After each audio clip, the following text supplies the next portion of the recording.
Brought to you by Biz Analyst by Khata Book. ना computer ना file, अब tally data on mobile बिज analyst के साथ। नमस्कार, बिज अड्डा में आपका स्वागत है। मैं हूं आलोक जोशी और आज बिज अड्डा में हम बात करेंगे फ्यूचर के फ्यूचर की। कौन सा फ्यूचर और उसका कैसा फ्यूचर? तो फ्यूचर है फ्यूचर ग्रुप या फ्यूचर रिटेल, और उसका फ्यूचर क्यों? क्योंकि अचानक वहाँ हुआ यह है कि अमेज़ॉन फ्यूचर की लड़ाई में जो झगड़ा चल रहा था, मूल रूप से कहा जा रहा है कि साहब दुनिया के सबसे बड़े आदमी, सबसे अमीर आदमी और भारत के सबसे अमीर आदमी मुकेश अंबानी के बीच झगड़ा चल रहा है, जिसमें किशोर बियानी चक्की में पिस जैसे रहे थे, वो जो कि फ्यूचर रिटेल के हेड थे। लेकिन कहानी में अब ट्विस्ट आ गया है और ट्विस्ट बहुत दिलचस्प है। दिलचस्प ट्विस्ट यूँ हुआ है कि फ्यूचर के जो स्टोर्स थे, जो बिग बाज़ार के स्टोर्स थे देश भर में, उन पर अब रिलायंस रिटेल के बोर्ड लटक गए हैं। और ये 25 फरवरी की शाम रात में हुआ है और रिलायंस रिटेल के बोर्ड लग गए। उनके कर्मचारियों को कह दिया गया कि भाई अब ये दुकान उनकी तो बंद हो रही है, हम यहाँ दुकान खोल रहे हैं, आप चाहें तो हमसे अपॉइंटमेंट लेटर ले लीजिए, हमारे यहाँ काम करिए, और अगर आप यहाँ काम नहीं करना चाहते हैं तो वहाँ क्या होगा, कैसे होगा, वो आप जानिए, वो जाने। इससे पहले की कहानी क्या है? इससे पहले की कहानी ये है कि फ्यूचर ग्रुप एक बहुत बड़े कर्ज में डूबा हुआ था। करीब करीब ये हालत थी कि सब कुछ बेचने के बाद भी कुछ बचता नहीं, और उसमें भी प्रोमोटर्स को डर था कि कुछ लेनदार बचेंगे और वो मुकदमा करेंगे तो जेल जाने तक का खतरा हो सकता है। ऐसी सूरत में बड़ी मुश्किल में फ्यूचर ने तय पाया कि साहब अपना रिटेल होलसेल कारोबार सारा बेच दिया जाए रिलायंस को। रिलायंस रिटेल भारत की सबसे बड़ी रिटेल कंपनी हो चुकी है, लेकिन वो इस कारोबार में अपने पैर और फैलाने की कोशिश में लगातार लगी हुई है, और इसलिए उनके लिए बड़ा बढ़िया मौका था रिटेल किंग कहलाने वाले किशोर बियानी का कारोबार अपने हाथ में लेने का। ये सौदा हो रहा था, होते होते लगभग 25,000 करोड़ का सौदा था कि अचानक एक पेंच आ गया। पेंच आया दुनिया के सबसे बड़े रिटेलर अमेज़ॉन की तरफ से। अमेज़ॉन ने अचानक रहस्योद्घाटन किया। उन्होंने कहा कि साहब हमारी तो इस कंपनी के साथ एक पुरानी डील हुई है, जिसमें ये कंपनी हमारे साथ सौदा कर चुकी है और हमारा स्टेक है फ्यूचर रिटेल में, और इस वजह से हमारे और इनके बीच में करार ये है कि ये हमारे किसी भी प्रतिद्वंदी के साथ समझौता नहीं कर सकते हैं, और करेंगे तो इसके लिए उन्हें हमारी इजाज़त चाहिए। और ये क्या था? इस सौदे के बारे में हम लोग पहले भी बात कर चुके हैं, लेकिन ये बड़ा इंटरेस्टिंग सौदा था। आप जो किसी स्टोर में जाते हैं, वहाँ आपका एक लॉयल्टी कार्ड वगैरह बनता है, उस तरह के कार्ड बनाने का, वाउचर बनाने का फ्यूचर कूपन्स नाम की एक कंपनी थी जो उस तरह के कूपन या कार्ड इशू करती थी। उस कंपनी में अमेज़ॉन ने एक हिस्सा लिया था। उस कंपनी का फ्यूचर रिटेल में हिस्सा था, जिस रास्ते से इनडायरेक्टली फ्यूचर रिटेल में अमेज़ॉन की हिस्सेदारी हो गई। अमेज़ॉन उस वक्त ये लिख कर दे चुका था कि हमारा इस सौदे के जरिए फ्यूचर रिटेल के रिटेल कारोबार में आने का कोई इरादा नहीं है।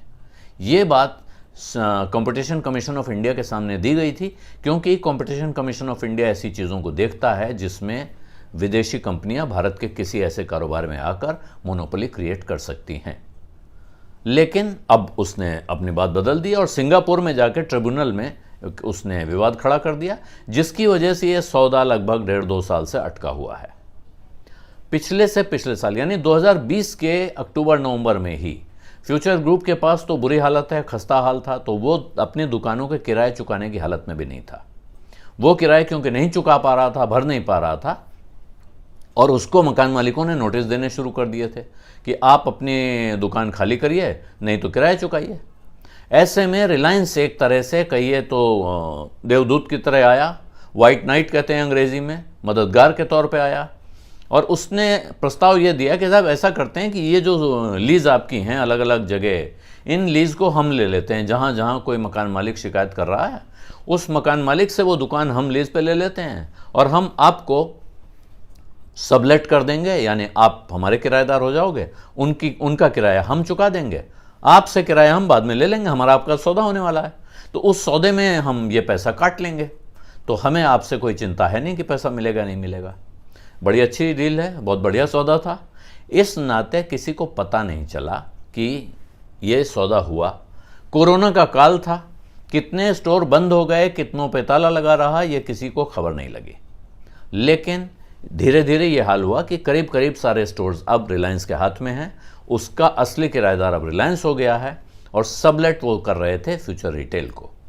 लेकिन 25 फरवरी की तारीख मैंने आपको बताई। 25 फरवरी को रिलायंस ने अचानक इनको ये कर्मचारियों को कहा कि हम दुकान बंद हो रही है, हम खाली करवा रहे हैं, और उनको ऑफर दे दिया कि आइए हमारे यहाँ नौकरी कर लीजिए। और बाहर बोर्ड लगा दिया रिलायंस रिटेल के बोर्ड लगाने शुरू कर दिए गए। और फ्यूचर ग्रुप को अभी भी उनकी तरफ से ये वादा किया गया है, ये आश्वासन दिया गया है कि भाई हमारे आपके बीच सौदा हो रहा है, इस सब से आप व्यथित मत होइए, चिंता मत करिए। लेकिन अब सवाल यह है कि दुकानें खरीदने के लिए, इस कारोबार को खरीदने के लिए ही तो वो फ्यूचर ग्रुप का रिटेल होलसेल कारोबार खरीद रहे थे। अगर ये सारी दुकानें यूं ही उनके कब्जे में जा चुकी हैं तो अब फ्यूचर ग्रुप के पास बेचने के लिए क्या बचेगा और रिलायंस के पास खरीदने के लिए क्या बचेगा। और इस बीच हुआ यह कि अमेजोन को अब समझ में नहीं आ रहा है कि पैरों के नीचे जमीन बची है या नहीं। जिस चीज के लिए वो झगड़ रहा था वो तो गायब हो गई। यानी फ्यूचर का रिटेल कारोबार अगर रहेगा ही नहीं, फ्यूचर के पास ही नहीं रहेगा, तो फिर अमेजोन उसके किस कारोबार में हिस्सेदारी अपनी जताएगा और क्या पाएगा। यह देखकर अचानक उनके वकील भी जागे और उन्होंने अदालत में प्रस्ताव रख दिया कि साहब बड़े तमाम तरह के विवाद चल रहे हैं, झगड़े चल रहे हैं, इनसे कुछ होने वाला नहीं है। हम ऐसा करते हैं कि हम अदालत के बाहर मामला सुलटा लेते हैं। तो अब वो अदालत से बाहर मामला सुलटाने का प्रस्ताव लाए हैं। इस बीच इन दोनों के बीच में अब फंसा हुआ है फ्यूचर ग्रुप। उसको ये समझना है कि वो अमेजोन के साथ क्या सुलटा ले, क्या समझ ले, और अगर वो सुलटा लेगा, समझ लेगा, समझौता कर लेगा, उसके बाद वो रिलायंस के साथ क्या सौदा करेगा।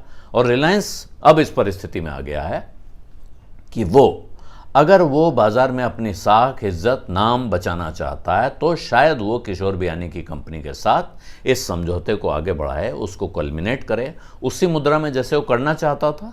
लेकिन अब वो इस परिस्थिति में है कि वो चाहे तो अपनी शर्तें बदल ले और चाहे तो पूरी तरह उस सौदे से पीछे हट जाए, कह दे कि अब सौदा करने को कुछ है नहीं, तो हम क्या सौदा करें। क्या होगा ये तो भविष्य बताएगा। लेकिन आज की तारीख में परिस्थिति बहुत दिलचस्प हो गई है।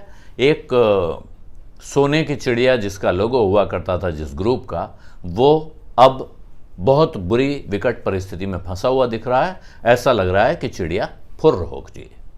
बिज़ अड्डा में आज इतना ही। अब इजाज़त दीजिए। धन्यवाद।